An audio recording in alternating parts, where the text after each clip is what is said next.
قائد اعظم کی زندگی کو قریب سے دیکھنے کے لیے دو اہم واقعات پیش خدمت ہیں۔ قائد اعظم کے ایک دوست تھے اے بی اکرم، نام عزیز بخش، تخلص اکرم، عمر 68 برس، تعلیم MSc میکینیکل انجینئرنگ، میشیگن یونیورسٹی امریکہ۔ مسلم لیگ کے عروج و زوال کی داستانیں سینے میں سمیٹے شاہراہ قائد اعظم لاہور پر اے بی اکرم اینڈ کمپنی کے مالک تھے۔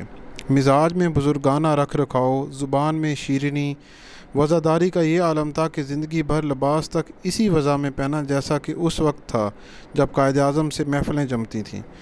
جناب اے بی اکرم نے یادوں کو کریدتے ہوئے کہا، 1934 میں نے بمبئی میں اے بی اکرم اینڈ کمپنی کے نام سے کاروباری زندگی کا آغاز کیا۔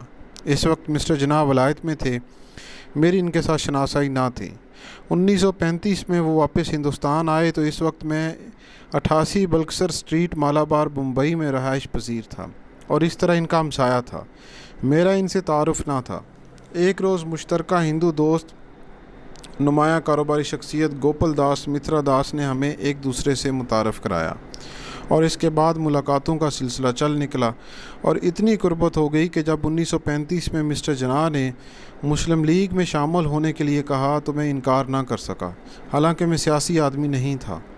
مجھ میں ایک مخلص اور دیانتدار انسان کی پیشکش کو ٹھکرانے کا یرانہ نہ تھا۔ اس دوران میں نے مسلم لیگ کو $40,000 چندہ بھی دیا۔ نشست و برخاست کی یہ محفلیں اتنی بڑی کہ ہم اکثر دوپہر کا کھانا ساتھ ہی کھاتے۔ یہ اتفاق اس لیے بھی پیش آتا رہا کہ میرا کاروبار سیکریٹریٹ کی عمارت کے بالکل سامنے تھا۔ قائد اعظم کو کھانے میں کوئی خاص ڈش مرغوب نہ تھی، ہاں پاپڑ کھانے کے بہت شوقین تھے، وہ بھی ایسے جن میں مرچیں کم ہوں۔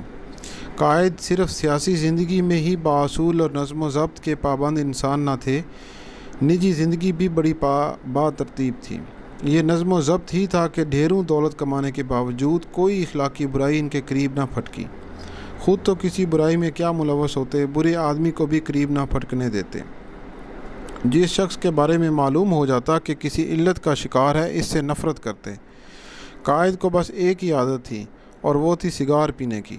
بلا شبہ اس زمانے میں ان کے دوستوں میں ہندو بھی تھے۔ جس دوست گوپل داس کے ذریعے میری جناح صاحب سے ملاقات ہوئی تھی وہ ان کا بھی دوست تھا۔ ملاحظہ کریں ان کا وہ ہندو دوست بھی کس کردار کا مالک تھا۔ وہ شخص بیڑی کا کاروبار کرتا تھا کہ اس کا دیوالیہ ہو گیا۔ وہ جاپان چلا گیا، اس نے پائی ادا کر دی۔ 33 کروڑ روپیہ کوئی معمولی رقم نہ تھی۔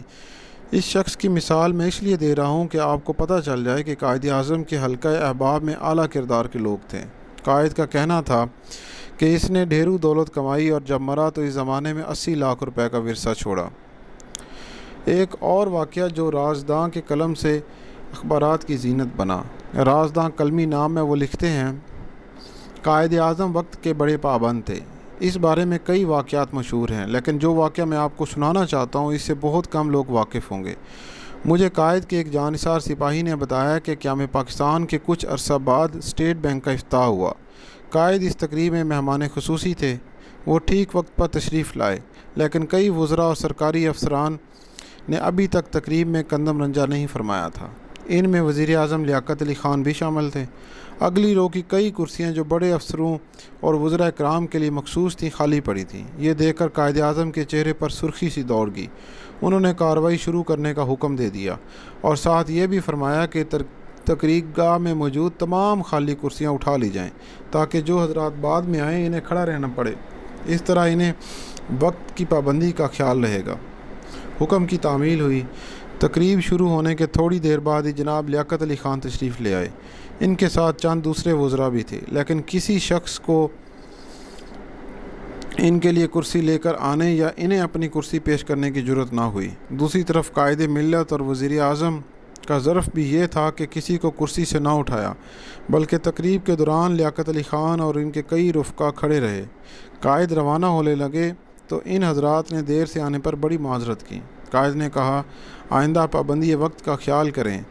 اس واقعے کے بعد کسی مقتدر سے مقتدر شخص کو بھی یہ جرت نہ ہو سکی کہ وہ سرکاری تقریب میں دیر سے آئے۔